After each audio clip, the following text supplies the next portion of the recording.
තුනේ MCQ ගාන කියන්නේ ඒ කොටසේ පළවෙනි ගාන. ඒකේ වරි ගණන් ගානක් තියෙන්නේ. වරි ගණන් ගානක් හදනවා නම් මෙන්න මේ සූත්‍ර වල දෙන්න ඕන. වරි ගණන් බදු ප්‍රතිශතයේ සමානයි වාර්ෂික වරි ගණන් බද්ධ බෙදීම වාර්ෂික වටිනාකම වැඩි කිරීම 100%.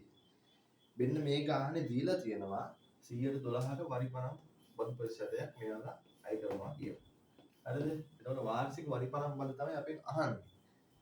ඊට පස්සේ වාර්ෂික වටින දැන් අපි වාර්ෂික වරි ගණන් බද්ද කියලා ඉන්න බෑනේ. හින්දා අපි එකට x කියලා දාගන්නවා. වාර්ෂික වටිනාකම 24000යි. හරිද? 24000යි. ඊට පස්සේ මෙතන තියෙනවා 100ට 100. වැඩි කිරීම 100ට 100.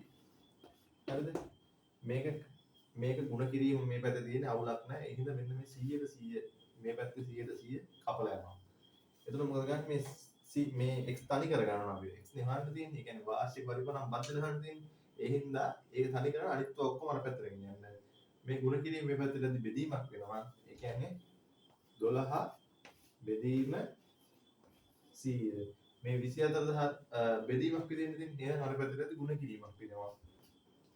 ඔන්න ගුණ කිරීමක් විදිහට ලිව්වා 24000 මේ බිංදු දෙකට මේ බිංදු දෙක කැපිලා යනවා 12 වැඩි කිරීම 24 288යි මේ බිංදුව අගින් ලිව්වා. එහෙමයි සුළු කරන්නේ x එනවා එහෙනම් මොකක්ද දෙන්නේ වාර්ෂික වරි ගණන් බද්ද කියන්නේ වාර්ෂික වරි ගණන් බද්ද එනවා 2880.